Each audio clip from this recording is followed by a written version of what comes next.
बघा, चक्रवाढ व्याजाच्या विशिष्ट दराने 3 आणि 2 वर्षानंतर नियत मुद्दलांच्या रकमा ह्या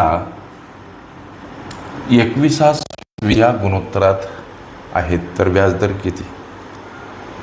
हे 21/20 दर्शवलेलं गुणोत्तर कशाचं?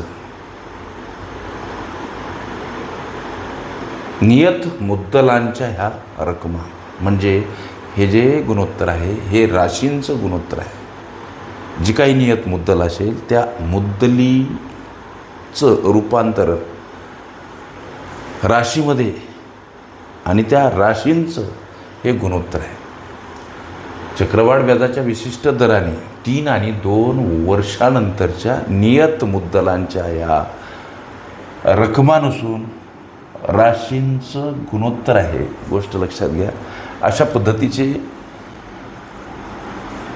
गुणोत्तर स्वरूप ज्याच्यामध्ये रास गुणोत्तर स्वरूपामध्ये दर्शवली टाईपमध्ये, याचं एक सूत्र आहे लेकरांनो, A1 छेदस्थानी A2 म्हणजे रास 1 याला आम्ही असं म्हणू, ही रास दुसरी. हे गुणोत्तर स्वरूपात मांडणीच होय. याला तुम्ही A1 = A2 असं मांडलं काय आणि A1 A2 असं मांडलं काय, ह्या दोन्हीचा अर्थ एकच होतो लेकरांनो. मग असं गुणोत्तर स्वरूपात हे लेखन करायचं. लक्ष द्या. आणि याच्या पुढं सूत्र काय म्हणते तर बराबर 1 + R छेदस्थानी 100. बस हे एक साधं आणि सोपं सूत्र या प्रश्नाला सोडवण्यासाठीचं. या सूत्राला लक्षात ठेवा. अशा प्रकारचे गणित ज्याच्यामध्ये रास गुणोत्तर स्वरूपामध्ये दर्शवली, प्रस्तुत सूत्राचा अवलंब करा. वाटल्यास इथं पहिली मुद्दल 3 वर्षासाठी, दुसरी मुद्दल 2 वर्षासाठी, तर तुम्ही A ते थोडामध्ये पायाच्या ठिकाणी A3 मांडणी करू शकता. बराबर अधिक, लक्ष द्या, आम्हाला व्याजाचा दर विचारला म्हणजे असेच ठेवा 100. आता A3 म्हणजे 3 आणि 2 वर्षानंतर नियत मुद्दलांच्या रकमा 21/20 या गुणोत्तरात आहेत. म्हणून ह्या इथं 3 म्हणजे 21, 2 म्हणजे 20 हे त्यांचं क्रमशः राशींचं गुणोत्तर इथं मांडा. 21/20 बराबर 1 + R छेदस्थानी 100. लेखनो एकाला काढून टाका. 1/20 1 + R छेदस्थानी 100.